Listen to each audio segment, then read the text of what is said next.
in the heart of San Francisco's tech bubble, where glass towers gleamed with ambition and coffee shops buzzed with startup pitches. Priya Sharma worked in a cramped, open-plan office at Nextlify, a startup promising to revolutionize data analytics. Priya, a 26-year-old software developer with a knack for elegant code, was the quiet genius behind Nextlify's flagship product. DataStream, a machine learning platform that could predict market trends with uncanny accuracy, but the spotlight never found her. It always landed on her boss, Ethan Caldwell, the CEO with a shark smile and a knack for claiming credit.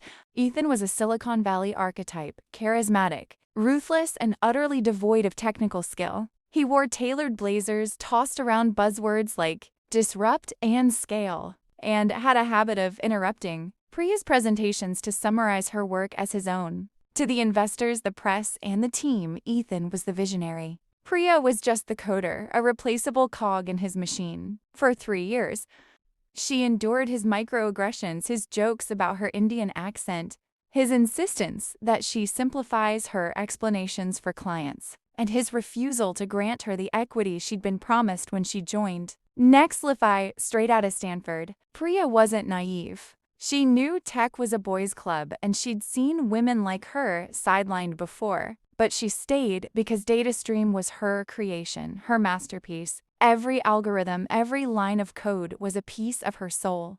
She'd built it from scratch, working late nights while Ethan schmoozed at rooftop bars. When clients raved about DataStream's accuracy, Ethan would nod sagely, saying, "My team executed my vision perfectly." Priya would grit her teeth, her fingers hovering over her keyboard, resisting the urge to set the record straight. The breaking point came during a particularly brutal week. Priya's mother, back in Mumbai, had been hospitalized with a heart condition. Priya requested a week off to visit her, but Ethan denied it, citing a critical product launch.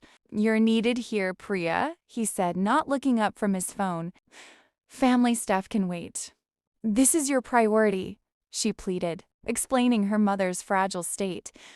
But Ethan cut her off. "We're a startup. Everyone sacrifices. Step up or step out." Humiliated, Priya stayed, working through tears as she debugged code while texting her sister for updates on her mother's condition. That night, something shifted, and Priya, she didn't quit. She was too pragmatic for that, but she began to plan. She opened a private GitHub repository accessible only to her and started documenting every contribution she made to DataStream. Every commit, every bug fix, every algorithm tweaks, she timestamped and annotated them meticulously. She also saved emails where Ethan dismissed her ideas, only to pitch them as his own later. She recorded meetings on her phone when he berated her in front of the team. Priya wasn't building a case for revenge.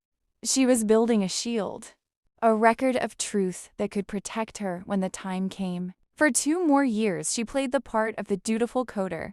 She smiled at Ethan's jokes, delivered flawless code, and watched as Nextlify's valuation soared to $200 million, largely on the strength of DataStream. Investors poured in, drawn by Ethan's TED Talk-style pitches and the platform's results. Priya's equity remained under review, a promise dangled like a carrot. She'd never reach. She didn't argue. She waited.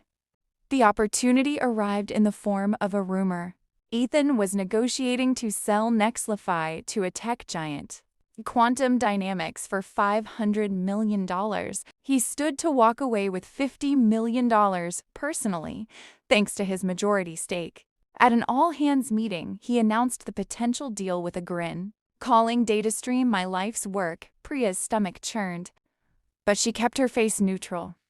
She knew Ethan's plan: cash out, move to a yacht in Miami, and leave the team, including her, scrambling for scraps in the acquisition's aftermath. Priya had one ally outside Nextlify, Dr. Lena Chun, her former Stanford professor, and now a venture capitalist with a reputation for spotting talent. Lena had always believed in Priya, urging her to leave Nextlify and start her own company. Priya hadn't been ready until now.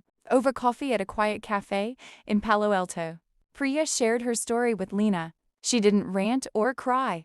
She was calm, surgical. "Ethan's selling Nexlify based on DataStream," she said, sliding her laptop across the table. "But DataStream is mine. Look at this." She opened her private repository, showing Lena the years of documented work, thousands of commits, each tied to her name. The deal didn't collapse immediately, but the damage was done. Quantum Dynamics demanded a full audit of Nexlify's intellectual property. The audit revealed what Priya had known all along. Ethan had no technical contributions to DataStream. Worse, his emails and recorded meetings showed a pattern of taking credit for Priya's work while dismissing her publicly. Quantum Dynamics pulled out, citing leadership integrity concerns. Nexlify's valuation plummeted, and Ethan's $50 million payday evaporated. Investors turned on him, and the board forced him to step down to salvage the company's reputation. Priya didn't attend the board meeting or gloat online. She was already elsewhere, building her own startup, Streamwise, with seed funding from Lena's VC firm, using a new, improved version of her algorithms free from Nexlify's claim. She launched a platform that outshone DataStream. Within a year, Streamwise secured $10 million in funding and a growing client list, including some of Nexlify's former customers. Priya's name became synonymous with innovation, while Ethan faded into obscurity, his LinkedIn profile listing him as a consultant with no notable projects. As Priya stood at her new office's window, overlooking the city, she felt no rage, no need to shout her victory. She'd won not by fighting Ethan head-on, but by letting the truth do the work. Patience, she realized, was her deadliest weapon. It wasn't loud or flashy, but it was devastatingly effective. Karma had tipped the scales, and Priya had her peace.